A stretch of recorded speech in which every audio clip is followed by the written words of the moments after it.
दोस्तों हमारे चैनल को सर्वप्रथम सब्सक्राइब करें, इसके बाद लाइक करें और बेल आइकॉन में जाके ऑल सेलेक्ट करें। दोस्तों आज बहुत मौजूद विषय, इम्पोर्टेंट विषय और पर चर्चा करने जा रहे हैं, जिसका नाम है पूंजी बाजार या शेयर मार्केट या फाइनेंशियल मार्केट। तो इसकी जो शब्दावली है उसके बारे में जानना आवश्यक है। हर वह व्यक्ति जो शेयर बाजार से जुड़ना चाहता है या ट्रेडिंग करना चाहता है, इन्वेस्टमेंट करना चाहता है, उसे इन शब्दों से परिचित होना आवश्यक है। दोस्तों शेयर मार्केट जो है जोखिम के अधीन है, बाजार है, इसलिए इस बाजार में निवेश करने या ट्रेडिंग करने के बारे में तभी सोचना चाहिए जब व्यक्ति को शेयर बाजार से जुड़ी सारी बातों की जानकारी हो, अन्यथा व्यक्ति को जानकारी के अभाव में अपनी मेहनत की पूंजी खोनी भी पड़ सकती है। मैंने financial market and emerging trends के बारे में कोर्स भी किया हुआ है और लंबे समय से इस क्षेत्र का मुझे अनुभव भी है। शेयर बाजार में अंशों के मूल्य में उतार चढ़ाव होना और सेंसेक्स का गिरना उठना एक सामान्य बात है। भारत में शेयर की खरीद एवं बिक्री के लिए सेकेंडरी मार्केट उपलब्ध है। उसमें दो मान्यता प्राप्त स्टॉक एक्सचेंज है, एनएससी नेशनल स्टॉक एक्सचेंज और बीएससी बॉम्बे स्टॉक एक्सचेंज। इसमें एक निर्धारित प्रक्रिया के तहत पहले डीमेट अकाउंट खुलवाना पड़ता है, फिर ट्रेडिंग अकाउंट खुलवाना पड़ता है, तदुपरांत ही आप इसमें खरीद बिक्री कर सकते हैं। दोस्तों एक निवेशक को स्टॉक एक्सचेंज पर सीधे शेयरों की खरीद या बिक्री करने की अनुमति नहीं रहती, बल्कि उसको स्टॉक ब्रोकर के माध्यम से शेयर खरीदना या बेचना पड़ता है।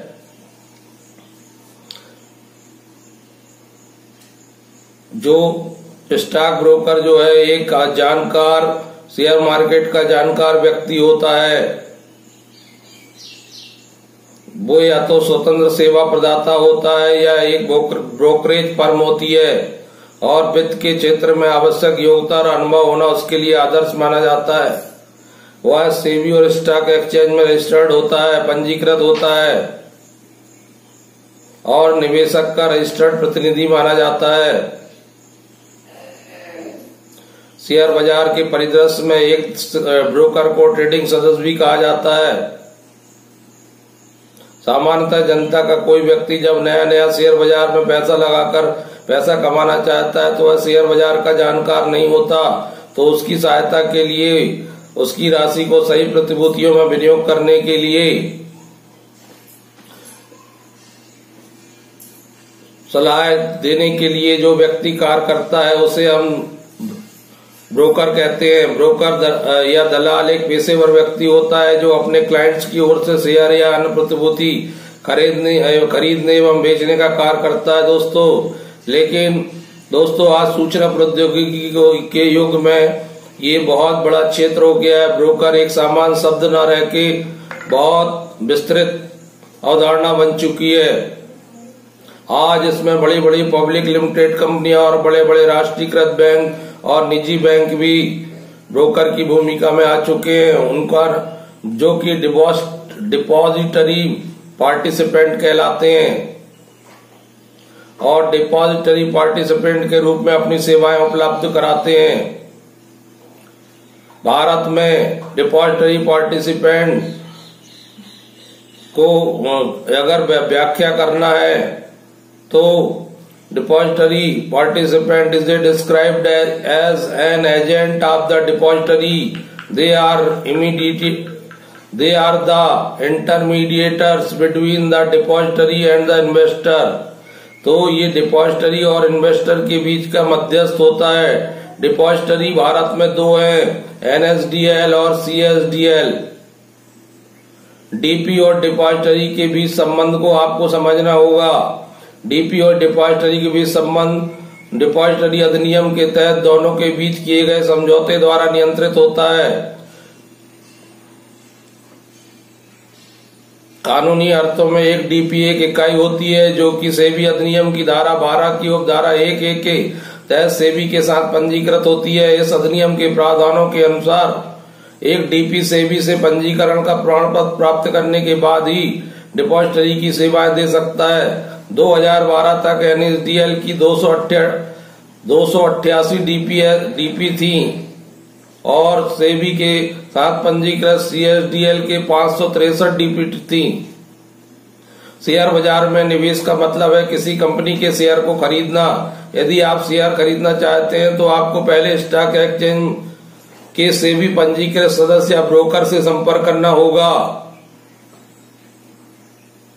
इन संस्थाओं और फर्मों के माध्यम से ग्राहक का डीमेट अकाउंट, ट्रेडिंग अकाउंट खोला जाएगा। आजकल तो जो डीपीज हैं वो तीनों सेवाएं दे रही हैं। जैसे बैंक भी डीपीज है तो बैंक में आप बचत खाता भी खोल सकते हैं और उसके माध्यम से डीमेट अकाउंट भी खोल सकते हैं और ट्रेडिंग अकाउंट भी खोल सकते हैं।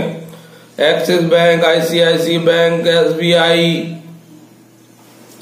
जैसे बड़े बैंक तक डीपीज की सुविधाएं प्रदान कर रहे हैं। इसके अलावा डीपीज क्या है?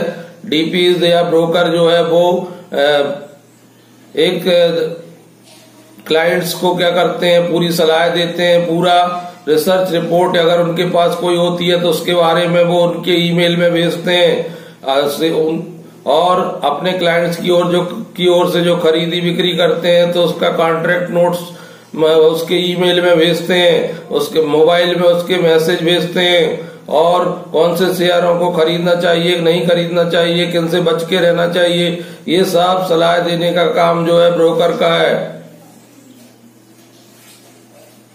और ये फ्री में सलाह नहीं देते बल्कि वो अपनी सेवाओं के बदले ब्रोकरेज लेते हैं और डीमेट अकाउंट खुलवाने के बदले निर्धारित चार्ज लगता है और इसका वार्षिक मेंटेनेंस चार्ज भी लगता है। ट्रेडिंग अकाउंट का भी वार्षिक मेंटेनेंस चार्ज लगता है और आप कोई भी शेयर खरीदते बेचते हो तो खरीदी और बिक्री दोनों और आपको ब्रोकरेज देनी होती है। इन फर्मों की कमाई का बहुत बड़ा साधन ब्रोकरेज है। आज इनकी कमाई करोड़ों रुपए में ब्रोकरेज, कई बड़ी बड़ी संस्थाएं करोड़ों रुपए में ब्रोकरेज कमाती हैं।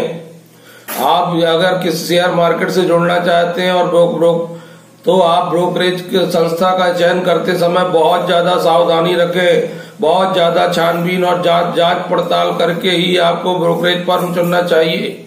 और जब आप ब्रोकरेज फर्म चुनते हैं तो उसकी ब्रोकरेज की दरें और उसके द्वारा ट्रेडिंग अकाउंट का वार्षिक चार्ज और अन्य कोई चार्ज वो लेती है तो पूरी जानकारी ले लें। बहुत सावधानी से ही किसी ब्रोकरेज फर्म से जुड़ना चाहिए और इसका पालन करना बहुत जरूरी है। आजकल ये संस्थाएं ऑनलाइन ट्रेडिंग प्लेटफॉर्म भी अपने इन्वेस्टर या क्लाइंट्स को दे रही हैं। ये लोग यूजर आईडी और पासवर्ड दे देते हैं जिसे आप कंप्यूटर या मोबाइल में लॉगिन करके एक्सेस कर सकते हैं और आप अपने ब्रोकर की सलाह पर या यदि आप खुद जानकार हैं तो खुद शेयर्स को खरीद और बेच सकते हैं। और ऑनलाइन आपको सब सुविधाएं मिलती हैं। आपको लेजर वगैरह का पूरा डिटेल आता है कि आपने शेयर कब खरीदा, कब बेचा, कितनी राशि निवेश की, कितनी राशि बची है, ये पूरा अकाउंट आपका बताता है।